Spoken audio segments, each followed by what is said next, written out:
जदि जाति मैटर करिथांता तो प्रभु श्रीरामंकु कैवर्त केबे हेले नदी पार करि नथांते। जदि अवस्था मैटर करिथांता तो श्रीकृष्ण केबे भी निज लुहरे सुदामांक पाद धोई देई नथांते। आउ जदि रूप मैटर करिथांता तो पार्वती माता केबे भी महादेवंकु विवाह करि नथांते।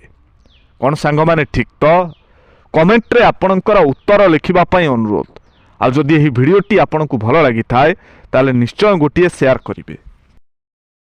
चाणक्यंकर 5टी सत्य बाणी आसंतु जानिबा।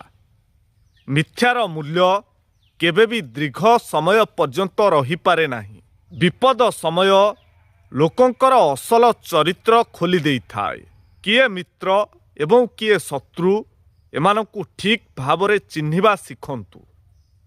काहेकि ना मित्र आउ शत्रु देखिबाकू प्रायतः एकापरी होइथांती, किंतु सेमानकर भितरे असल उद्देश्य किंतु भिन्न भिन्न होइथाए। निजर लक्ष्य स्थल रे पहुँचीबा पर्यंत निजर योजना को गोपन रखंतु। तुमे जेते जहा कले भी सबु लोक केबे भी तुमको पसंद करिवे नाही। सेथिपाई सबुठारे पसंद हेबाकू चेष्टा भी करो नाही। कौन सांग माने ठीक तो जदि भिडियोटी आपनकु भल लागि थाए ताले निश्चय गोटिए शेयर करिवे।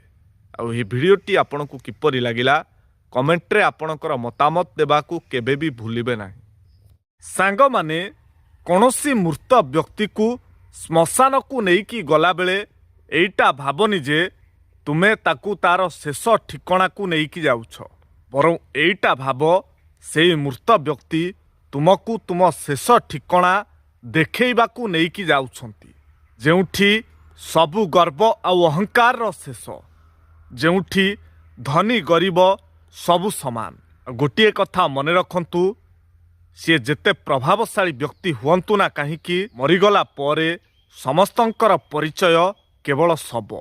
कौन सांग माने ठीक तो कमेंट रे आपणकर उत्तर लिखिबा पई अनुरोध। आ जदि भिडियोटी आपनकु भल लागि थाए ताले निश्चय गोटिए शेयर करिवे। सांग माने भगवान श्रीकृष्ण कुहंती प्रत्येक समस्यार 3टी समाधान अछि। एहाकु ग्रहण कर, परिवर्तन कर किंबा परित्याग कर। जदि तुमे एहाकु ग्रहण करि परिबो नाही तेबे एहाकु परिवर्तन कर। जदि तुमे एहाकु परिवर्तन करि परिबो नाही तेबे एहाकु भगवान को ऊपरे छाड़ी देबा भल।